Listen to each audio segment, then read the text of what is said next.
Hoy estamos en la tercera clase de Isaías. En la primera estuvimos viendo cómo hablaba al pueblo, cómo le acusaba, ¿no? Y decía, ¿por qué querréis ser castigados aún? ¿Todavía os rebelaréis? En la segunda veíamos esa parábola, ese canto a la viña, en el cual veíamos que a pesar del cuidado que el Señor había tenido con la viña en este caso, ese fruto que recibía era un fruto silvestre, un fruto inútil. Hoy vamos a ver otro texto que es muy conocido y muy recordado y además muy especial, ese encuentro, ese llamamiento de Isaías, ese encuentro que tiene con el Señor. Estamos ante uno de los textos más impactantes. Está en Isaías 6, versículos del 1 al 8, que te recomiendo que si quieres puedes parar el vídeo ahora, leerlo tranquilamente y luego seguir viéndolo. Es un texto muy importante. Estamos ante un encuentro con Dios, el que tiene Isaías. Están presentes todas las características de un encuentro con Dios y por eso queremos analizarlo. No hablamos de ese encuentro de primera vez en que conocemos al Señor, sino hablamos, no sé si llamarlo como cuando se pasa al segundo curso, como cuando ya sabes de lo que va, pero que tomas realmente conciencia de qué es lo que está pasando, qué es lo que sucede, qué es lo que te sucede. No sé si has tenido alguna vez un encuentro de ese tipo con el Señor, pero al ver los elementos queremos ayudarte a que puedas considerarlo. Isaías nos da el contexto cuando empieza a hablar. Dice el año en que murió el rey Uzías. Nos trae esa situación. El rey Uzías es el único que había conocido él hasta ese mismo momento y se ha muerto. Es uno de los reyes que, digamos, no había sido muy malo con el pueblo. De manera que había un momento de expectativa, de miedo, de peligro. No se sabe lo que va a pasar y Isaías se siente apesadumbrado y dice, voy a ir al templo, voy a orar, voy a buscar la dirección del Señor. Quiero encontrar respuestas. No sé si alguna vez has buscado respuestas. Te digo una cosa, si vas a buscar respuestas, lo que puede pasar es que incluso las encuentres y es lo que le pasó a Isaías. Él tiene una visión de Dios directamente. Le ve, dice el texto, sentado en el trono alto, sublime, sus faldas llenan el templo, por encima de él había serafines en una actitud de adoración, respeto y reconocimiento, y se oye un canto, Santo, Santo, Santo, Jehová de los ejércitos, toda la tierra llena de su gloria, ese famoso Kadosh, Kadosh, Kadosh, Jehová, Dios, Adonai, Sebaot. Es lo que llamamos una teofanía, una manifestación de Dios. Primero escucha esa exaltación de santidad.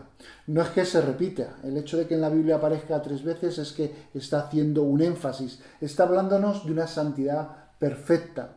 Y el texto llama al Señor Jehová de los ejércitos, que es uno de los nombres que tiene Dios y que habla de majestad, de poder, de autoridad de Dios y muestra que Él es capaz de llevar a cabo lo que determina hacer.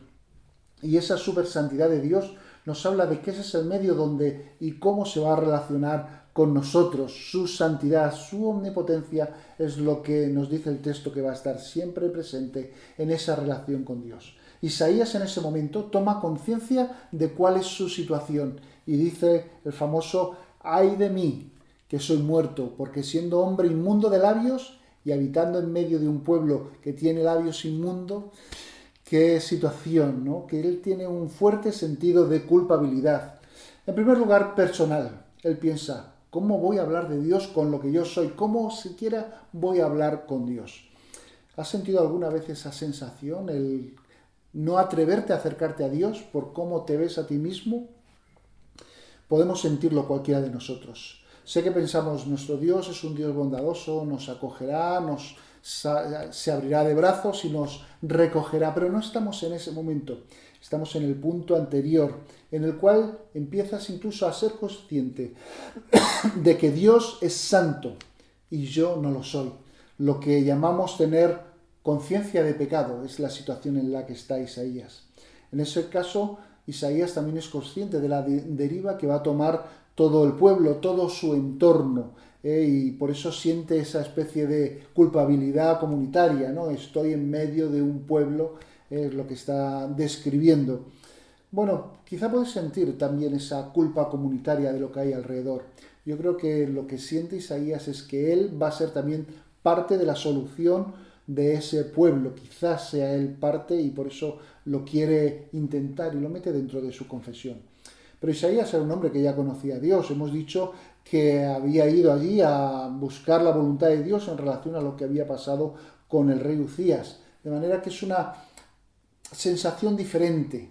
Cuando él tiene este encuentro, a mí me recuerda al encuentro que tiene Job, y dice en Job 42:5, de oídas te conocía, mas ahora mis ojos te ven.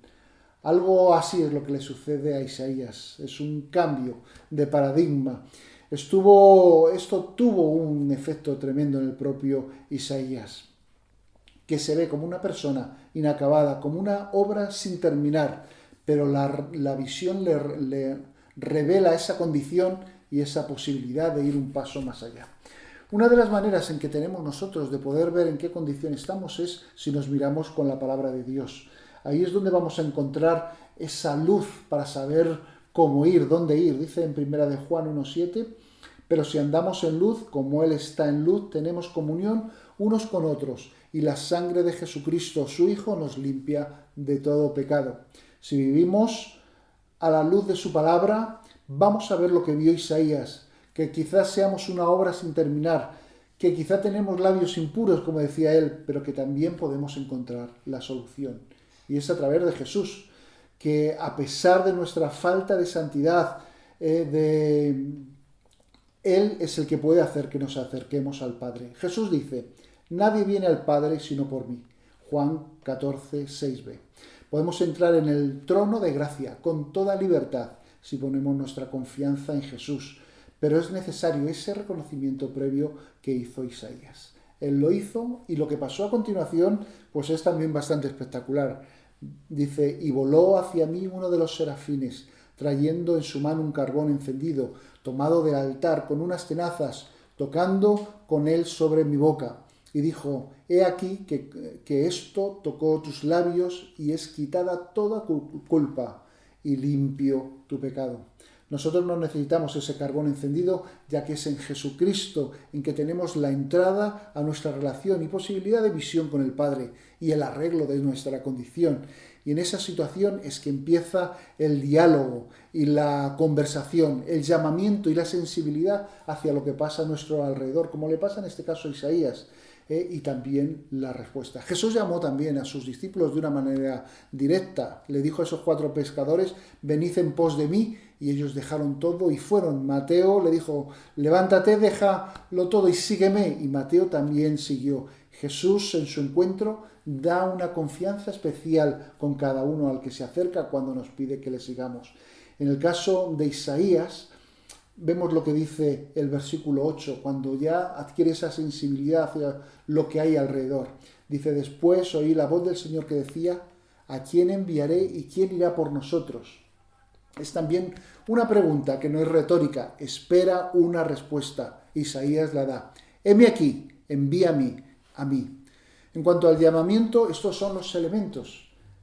Te maravillas de lo que es Dios, tomas conciencia de su poder y santidad, tomas conciencia de lo lejos que estás de Él y ahí te rescata a través de Jesucristo. Te muestra el camino a través de su llamamiento. Y si tu experiencia es genuina, sabes que puedes confiar en Él y responder como Isaías. Heme aquí, envíame a mí.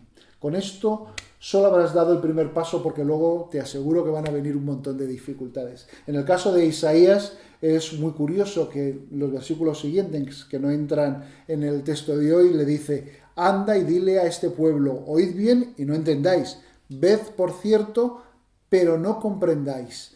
Estaba claro que Isaías no iba a tener un camino de rosas. La pregunta que nos hacemos hoy para terminar y para dejarla en el aire y reflexionar es, ¿hemos escuchado alguna vez ese llamamiento? A veces pensamos que el llamamiento va a ser algo muy espectacular, como este que hemos estado describiendo hoy, pero a lo mejor el Señor te está llamando también en la intimidad que tiene contigo, en ese momento de oración que tú pasas en tu casa con Él. Y el llamamiento a lo mejor no es irte a África, o sí, quién lo sabe, pero a lo mejor el llamamiento es ser luz también en donde vives, con tus vecinos, con tus amigos, en tu familia. Sé sensible al llamamiento del Señor y está dispuesto a escucharle. Él te acompañará y te bendecirá y te proveerá de lo que necesites, porque como hemos dicho, Él es omnipotente y tiene poder para todo esto. Que el Señor te bendiga y te guarde.